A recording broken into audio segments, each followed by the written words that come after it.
কলমি শাক পছন্দ কার কার? আমার তো কলমি শাক ভীষণ পছন্দের। তো আজকে কলমি শাক খেতে খুব ইচ্ছে করতেছিল, তাই কলমি শাক আনলাম।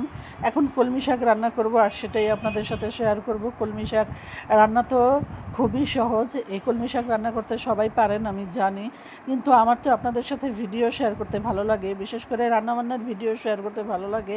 এই জন্য ভাবলাম আপনাদের সাথে এই শাক রান্নার ভিডিওটা শেয়ার করি। এই যা, তো আমি এই কলমি শাকগুলোকে ভালোভাবে ধুয়ে নিয়েছি, তারপরে শাকগুলোকে ভালোভাবে কুটে সেদ্ধ করে নিচ্ছি। অবশ্যই লবণ দিয়ে শাকটাকে সেদ্ধ করতে হবে। তো আমি কিন্তু এই শাকটাকে ঢেকে দিয়েছিলাম। শাকটা ঢেকে দিলে কিন্তু খুব দ্রুত সিদ্ধ হয়ে যায়। তারপরে এখানে আমি বেশ অনেকখানি কাঁচামরিচ নিয়ে নিয়েছি। আমি কিন্তু শাকের মধ্যে প্রচুর ঝাল খাই।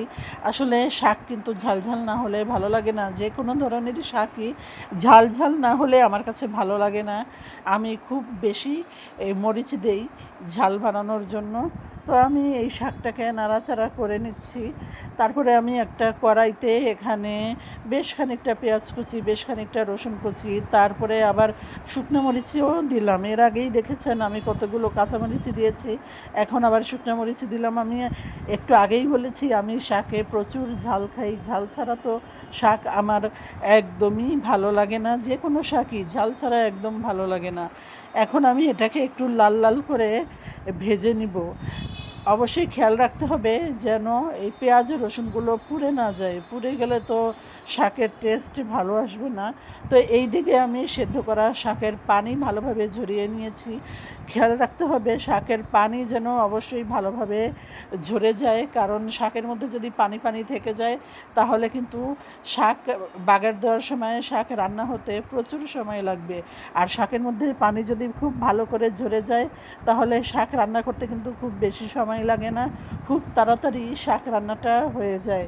তো এখন দেখতেই পাচ্ছেন এই পেঁয়াজ রসুনগুলো একটু হালকা ভাজা ভাজা হয়ে এসেছে।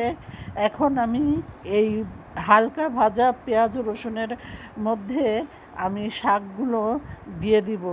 তো শাকগুলো দিয়ে এখন আমি পেঁয়াজ রসুন মরিচ আর তেলের মধ্যে এই শাকটা ভাজা ভাজা করে নিব।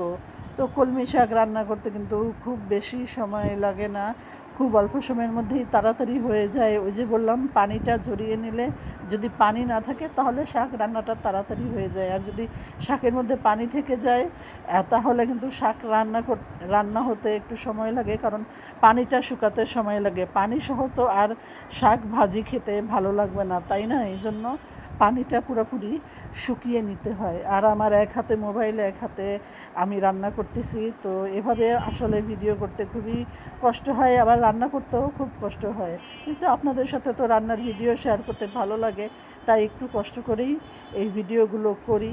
দেখতেই পাচ্ছেন আমার ভিডিও দেখে বোঝাই যাচ্ছে যে আমার রান্না করতেও সমস্যা হচ্ছে। তো যাই হোক, আমার রান্না কিন্তু হয়ে গিয়েছে।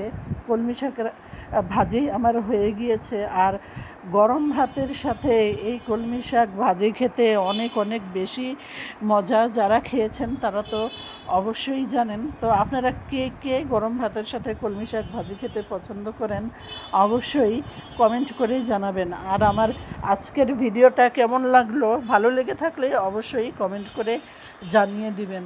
আর যারা এখনও আমার চ্যানেলটাকে সাবস্ক্রাইব করেননি তারা অবশ্যই আমার চ্যানেলটাকে সাবস্ক্রাইব করে দিবেন। তো আজকে এই পর্যন্তই, আবার কথা হবে নতুন কোনো ভিডিওতে। সে পর্যন্ত সবাই ভালো থাকুন, সুস্থ থাকুন। আল্লাহ হাফেজ, আসসালামু আলাইকুম।